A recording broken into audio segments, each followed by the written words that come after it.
Hello YouTube travelers, and welcome to another video from the Gentleman of Fortune channel.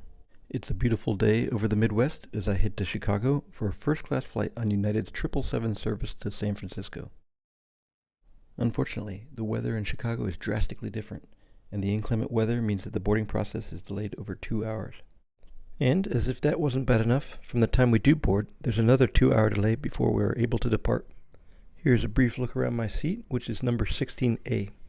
Below the television monitor, you have a USB port for power, as well as a tray table that pulls out, allowing you to extend it.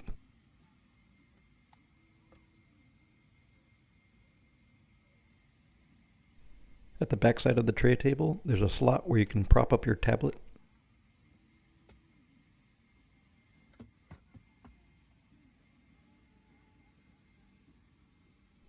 Along the side here, we have controls for the seat, which can extend to be a fully flat bed. Additionally, there's a literature pocket. On the side here, there's a small tabletop, and along the wall, we have the controls for the in-flight entertainment, as well as another power outlet. Behind that is a small storage compartment where you can store your headphones. Unfortunately, there were no headphones waiting here, but there were some in other seats that must have been left over from the last international flight. There's also an over-the-shoulder personal reading light. This particular seat is fairly exposed to the aisle. Here's your view looking across the aisle to the other seats. As I mentioned previously, we were trapped on the aircraft for about 2 hours due to inclement weather. There was no service provided, but fortunately, I'd picked up a small bag of goodies before I left the lounge.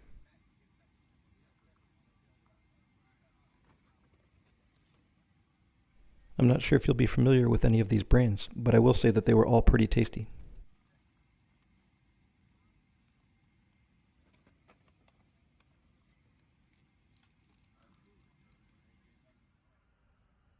The aircraft cabin itself is fairly nice, with personal air vents and soothing lighting. The biggest drawbacks with this cabin, I'd say, are that even the window seats don't necessarily come with a window. Some of the seats are very exposed to the aisle, and the bed is quite narrow. Once we finally got airborne, the cabin attendants hustled to dish out the meal service. I selected the cheese enchilada plate, which I consider to be better than their other standard offering of chicken. The meal also came with a grain salad and a pretzel roll. And for dessert, a warm pie in the sky, which is a deep dish chocolate chip cookie. The meal itself was edible, but it wasn't anything to get excited about. And since it was now well past midnight, the foremost thought in my mind was getting some sleep.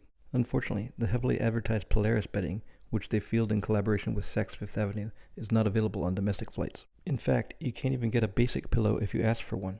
The best they were able to do was a blanket so threadbare that you could literally see through it. Despite this, and the lack of an antimacassar on the sweaty leather seat, I was able to sleep soundly all the way to San Francisco. Without a window, I was unable to film the landing or independently confirm that we actually made it to San Francisco, but we did according to the video monitor. Despite being an extra long flight due to the delay, there wasn't a lot to report on. There was one friendly flight attendant who seemed to do the lion's share of the work, while the rest of them hid in the galley.